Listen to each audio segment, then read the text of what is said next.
and I've mentioned this before. There are two competing missions right now on planet Earth.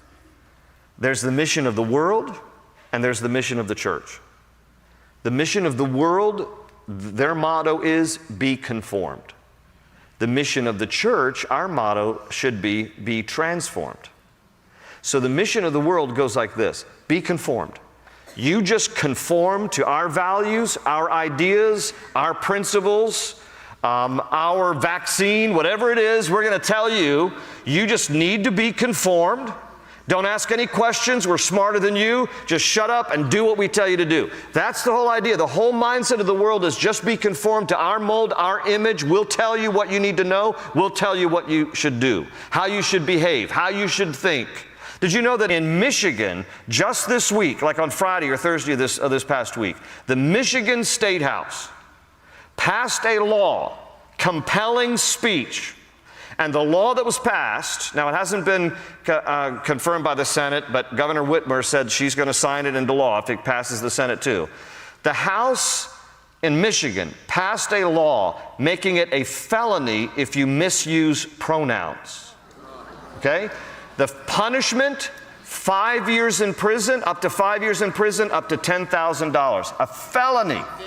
Okay? It's a complete violation of the First Amendment. It's compelled speech. But let me tell you, this is what they're saying to us. You're going to be compelled. The mandate is you got to conform or there's going to be a penalty. Okay? That's the world's motto. Now here's our motto.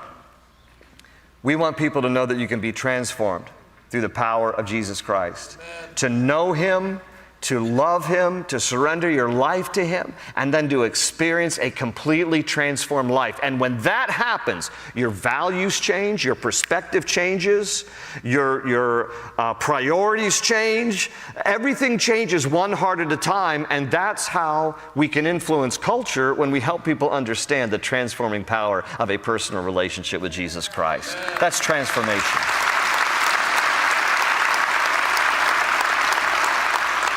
And despite the opposition and perhaps even sometimes the persecution that we might experience from an unbelieving world, we must not abandon the mission.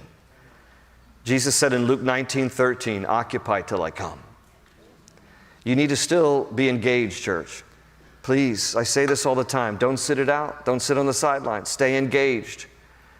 Lift up your voice. It doesn't have to be abrasive. It doesn't have to be in an unkind way, but continue to advance the truth of Jesus, the values that you know are true in the Bible, and live your life in such a way that it's exemplary and it reflects Christ well and influences and permeates our culture with the truth of Jesus and the love of Jesus. But listen, this is why we're called to be salt and light, because salt and light penetrate, impact, affect the darkness and the things that are spoiling. This is what salt does.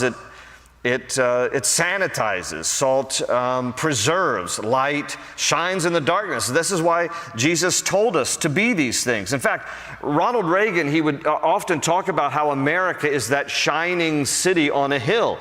He's lifting biblical language.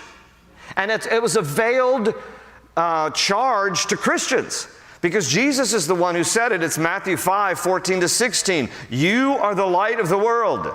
A city that is set on a hill cannot be hidden, nor do they light a lamp and put it under a basket, but on a lampstand, and it gives light to all who are in the house. Let your light so shine before men that they might see your good works or your good deeds and glorify your Father in heaven. So when Reagan talked about America, the shining city on a hill, he's lifting biblical language, because listen, the real light that is going to shine through America is the light that Christians shine of Jesus.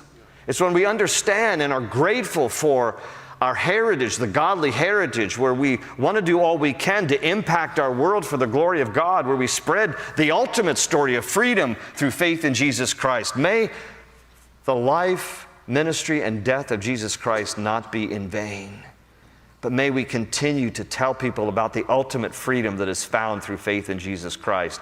And in a similar way, but albeit a lesser way, the physical freedoms that we enjoy in America. A lot of people died for that freedom too. They wore the United States uniform to secure our liberties. May we never forget, may we never take for granted, and may their deaths not be in vain. Because God has blessed us And we live in a wonderful country, the freest and greatest country in the world. And we have much to be thankful for. Amen? Much to be thankful for.